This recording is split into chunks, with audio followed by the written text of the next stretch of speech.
Sarail উপজেলাধীন কালীকোচ্ছে union শাখার জন্য ইসলামী আন্দোলন বাংলাদেশ নতুন কমিটি গঠন করেছে। কালীকোচ্ছে বাজার জামে মসজিদ প্রাঙ্গণে অনুষ্ঠিত সভায় মোহাম্মদ মোশাররফ হোসেনকে সভাপতি, মোহাম্মদ আলমগীর হোসাইনকে সেক্রেটারি এবং মোহাম্মদ শিব্বির আহমেদকে সাংগঠনিক সম্পাদক করে ২১ সদস্যের কমিটি গঠন করা হয়। বিস্তারিত দেখুন শাকিব মৃধার প্রতিবেদনে। ব্রাহ্মণবাড়িয়ার সরাইল উপজেলাধীন কালীকোচ্ছে ইউনিয়ন শাখার ইসলামী আন্দোলন বাংলাদেশ নতুন কমিটি গঠন করেছে।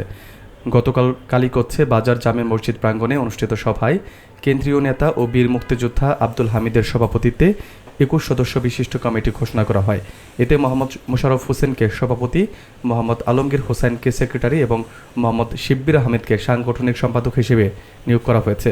এছাড়াও কমিটিতে সহসভাপতি, যুগ্ম সম্পাদক, প্রচার সম্পাদক, দপ্তর সম্পাদক, অর্থ ও প্রকাশনা সম্পাদক, প্রশিক্ষণ সম্পাদক, ছাত্র ও যুব বিষয়ক সম্পাদক, শিক্ষা ও সাংস্কৃতিক বিষয়ক সম্পাদক, কৃষি ও শ্রম বিষয়ক সম্পাদক, মহিলা ও পরিবার কল্যাণ সম্পাদক, ত্রাণ ও সমাজ কল্যাণ বিষয়ক সম্পাদক, সংখ্যালঘু বিষয়ক সম্পাদক, শিল্প বাণিজ্য বিষয়ক সম্পাদক এবং স্বাস্থ্য পরিবার বিষয়ক সম্পাদক সহ কার্যনির্বাহী সদস্যদের নাম ঘোষণা করা হয়েছে। সভায় উপস্থিত জেলা ও উপজেলা নেতৃবৃন্দ নতুন কমিটিকে ইসলামের প্রতিষ্ঠায় ঐক্যবদ্ধ থাকার আহ্বান জানান। অনুষ্ঠানের পরিচালনা করেন মোহাম্মদ মোশাররফ হোসেন। নতুন কমিটির মাধ্যমে ইউনিয়ন শাখার কার্যক্রম আরও সংগঠিত ও সম্প্রসারিত করার লক্ষ্য প্রকাশ করা হয়েছে।